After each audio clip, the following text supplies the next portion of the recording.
Meanwhile, ministers are discussing whether NHS workers should be forced to have the COVID jabs if they want to keep their jobs. The government says this issue is being looked at as part of a review led by Michael Gove into COVID status certification, otherwise known, of course, as vaccine passports. Most health trusts say 9 out of 10 NHS workers have had the jab. Let's talk about this to Raj Gill, Physician Associate Partner in General Practice at Central Camden Primary Care Network. Hello, Raj. Good morning to you. Good morning, Vanessa. Now, tell us about refusal to take up the vaccine, because in this country, it is an option not to be vaccinated if you don't want to. Have you come up against many people saying, no, thank you, we don't want it? So I think we've had two different schools of thought. And actually, I think we've got to think about healthcare workers in the same way we think about patients. Actually, in this situation where we're coming to have the vaccine, we are patients as well. Mm-hmm. And a lot of the information that's out there, we're exposed to it as well. So at the beginning, there was very little information about the vaccine, and there's some of the hesitancies that patients were having, some healthcare workers were having as well. Yes. And actually, some of the same concerns around, there were initial concerns with some of the vaccines around, could it affect people's fertility long term? These were considerations that healthcare workers were having as well. Mm-hmm. Largely, as we've got more information, we've been versed with the same information as the general public. There's become less hesitancy about the vaccination. And if I think about in my organisation, there was some reluctance around vaccines with some of the staff members. And actually what we try to do is the same as we would do with patients, mm-hmm. is inform them, educate, try and persuade, look at what the factors are, whether that be sort of religious reasons or information that they'd heard, or if there was worries around particular health issues like the infertility, mm-hmm. address those. And actually I'm pleased to say that everybody has now had the vaccine. So that's fantastic. 100% success rate. Really? 100%. 100%. Well, that's phenomenal. All right. So talk us through this, because there will be some listeners, I'm sure, who are reluctant to ring me and say how hesitant they are about taking the vaccine. I'm having mine this afternoon at 2:00. I should tell everybody, just so everybody knows. News. I'm thrilled to bits. I was 59 last week, so my NHS practice is calling all over 50s. So I'm delighted. And Robert Elms, our colleague, had his last week, and Ola French, who's driving the desk, is having his later in the week. And we are, we can't wait. We would have been out there sleeping outside like people outside Harrods Sale if we could have been. But the people that you've had to persuade and convince and inform and reassure, let's start by those who said, no, I don't want to have it on religious grounds. What did they think went against their religion in having the vaccine? And what were you able to say that turned them around and changed their minds? Well, actually, I can't take all the credit for this. What we've had is actually good information from religious leaders.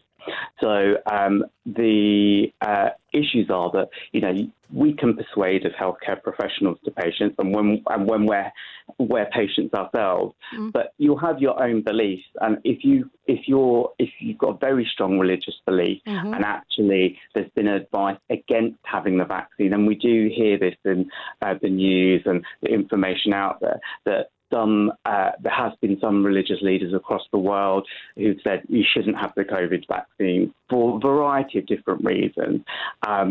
What we need to do is tackle that and say, is that, are those reasons true? Is there going to be, say, complications or adverse events to your health if you have the vaccine? And try and break that down and say, does that really apply? What I'm pleased to say is actually in the UK, religious leaders have really got on board with having the vaccine. So we've had statements from the Muslim Council, and same from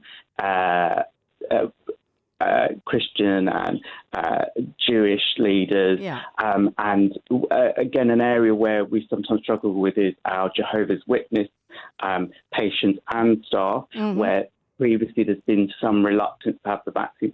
But actually, again, what we found for our staff members is that they said their pastor was very positive about having the vaccine. Mm. And so initially, although they'd heard from, other members of their congregation, we shouldn't have the vaccine, it's against, what our religious beliefs are, actually where their pastor stepped in, we then were able to have sort of a positive outcome. So it's actually, if all sort of community leaders are following the same line, then it makes it much easier. And it's actually even discussions like this where people are hearing it that might persuade them to have it if there's any hesitancy. How would you have felt in your GP practice about continuing to employ staff in your practice who had said, no, I'm not going to have the vaccine, and had held out against advice, against education, against information, and continue to say, no, I'm not having it? Obviously, in this country, you're allowed to say that if you want to, but it's if you work in the NHS, you might take a view which is you don't have to have the vaccine if you don't want to, but unfortunately, you can't continue to work here if you don't have it. Would that have been your policy if they hadn't had it? I think that can't be a policy throughout the country for anybody, really. I think we're a country that prides ourselves in giving people choice and making sure, helping people to make the right decision for themselves. And I think that's also a reason why we've done so well with the vaccines in this country. Actually, uptake is very good here compared to other countries where they take more of a sort of compulsory approach to things. And actually, I find that if you empower the person to make the right choices for themselves, you're likely to make the right outcome. So as we would for patients, we don't force them to do anything, but we inform them, we educate, and keep taking the opportunities to do that. It's an evolving situation and everything is new. So actually the information that we have to give to anybody is always changing. And actually, if you can update people, inform them, educate, actually it will reassure them. And, we're lucky. It wasn't 100% at the beginning. Yeah. It took time working with my staff to say, okay, what are your concerns? Can we address that? Is there a particular reason?